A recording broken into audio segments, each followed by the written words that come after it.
समतुल्य पट्टे पर आधारित प्रश्न। किस पर आधारित? समतुल्य पट्टे पर आधारित। सबसे पहला प्रश्न है 10% और 20%। जब भी हम समतुल्य पट्टे पर आधारित प्रश्न करेंगे तो हमें इस टाइप से क्वेश्चन देंगे। जरूरी नहीं है कि 2 ही पट्टे हो, 3 भी हो सकते हैं, 4 भी हो सकते हैं, 5 भी, कुछ भी हो सकता है। तो पहला क्वेश्चन क्या कह रहा है कि समतुल्य पट्टे पर आधारित प्रश्न है, तो समतुल्य पट्टा बताओ। तो हमें कितना, पहला क्वेश्चन क्या दिया है? 10% और 10% है पहला, और दूसरा कितना पट्टा दिया है? 20%। तो हमेशा याद रखिए, अगर कभी भी आपको समतुल्य पट्टा उसमें लिखा होगा कि इस पे देना है, तो आपको 100 पे देना है। कितने पे देना है?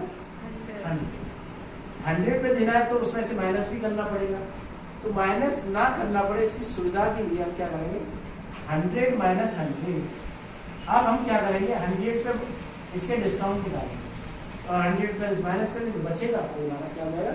समतुल्य पट्टा। तो देखिए 100, हमें पहले कितना डिस्काउंट मिला है बेटा? 10। तो बचा कितना मिला? 90। फिर कितना मिला बेटा? 20। कितना बचा? 80। अपॉन 100। 100। अब देखिए 0 से 0 कैंसिल, इन 0 से इधर क्या बचा? 100 बचा। और देखिए 9 8 72 कितने होते हैं? 9 8 72। अगर मैं 100 में से इसे 72 को माइनस करूंगा तो मेरी 28%। तो हमारा जो समतुल्य पट्टा आया वो कितना आया? 28%। कितना आया बेटा? 28। पहला क्वेश्चन। सेकेंड क्वेश्चन देखिए बेटा, हमें 10%,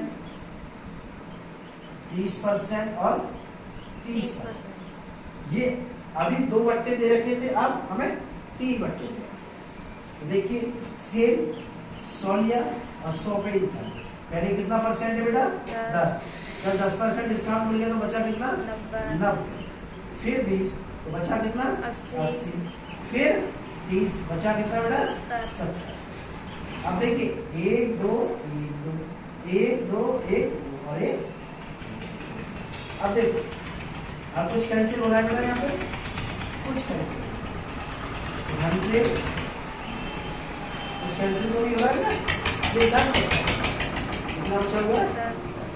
उसे भी एडजस्ट करेंगे कि नहीं, क्योंकि 30% में 70 हो गया था, इसका ये हो गया कि ये 6 0 हो गई थी, 5 0 रहेगी।